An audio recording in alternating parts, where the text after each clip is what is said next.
Chris Urquhart, and I'm the CEO of Obsidian Entertainment. Neverwinter Nights 2 is really sort of a game that's three things. It's a great single-player game, it's a great multiplayer game, and it's also a game where we've really created an incredible tool set for people to, right out of the box, be able to make their own professional level adventures. So when we were going about trying to figure out what we were going to do with Neverwinter Nights 2, we knew we didn't want to completely change the game. This wasn't a game that we needed to, as they say, reinvent. It had to be a game that had to be a great sequel to Neverwinter. So when it came to just playing the single-player aspect of the game, we kind of thought, okay, how can we make it better and funner to play, but not completely change it? And so we focused on making a whole new graphics engine that looks amazing. And we also focused on how to control the game. From the standpoint of now you can kind of play it in two different styles. You can play sort of the original isometric, so mode in which you're kind of looking at it top down and you're clicking around and you move people around that way. You can also play in a direct drive mode, and you can go into sort of a third person mode, almost like you would play WoW. So now you can just drive around and be in the world, and that also necessitated some other changes. We had to put a sky in and fog and kind of really make it a different kind of engine.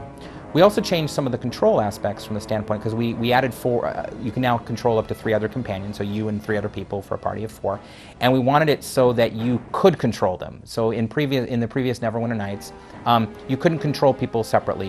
You had your guy and the people just followed you. Well, now you can actually, whenever you want, just choose another companion and tell them to go and do whatever you want. And in fact, we've kind of even brought combat to be, I don't want to say halfway between, but kind of halfway between Baldur's Gate and Neverwinter, in that now you can pause the game, you can choose a companion, tell them to go do something, cast a spell, fight, choose another companion, choose your main character, and then when you unpause, they go and do it.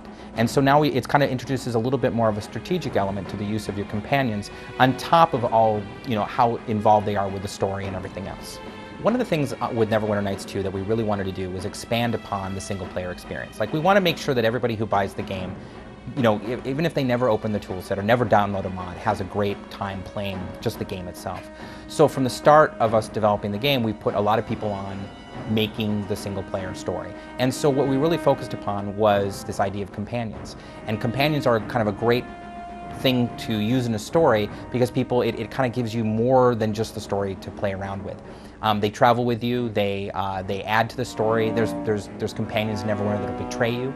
And we're even taking sort of the influence system that we developed for Knights of the Old Republic 2 and expanded upon it, so that now you have even kind of more ways that you can kind of tell people to go along with you or not go along with you, and also you get a lot more feedback.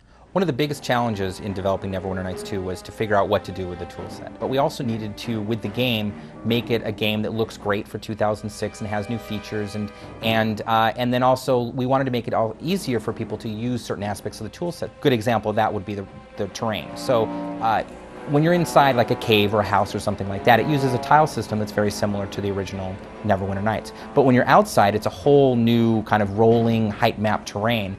But what's important is that can all be done in the toolset. If our designers can do it, a person who buys the game can do it. And it has to be something that they can do, and they can do easily. And so because we've done it that way, we feel that it's not going to be foreign to people when they open the toolset, and things are going to be easy to do.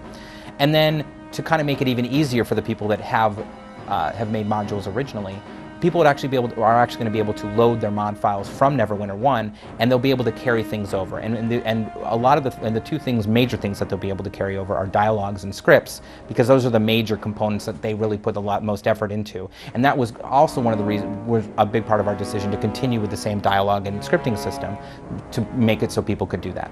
Neverwinter Nights 2 is scheduled for release on the PC this September.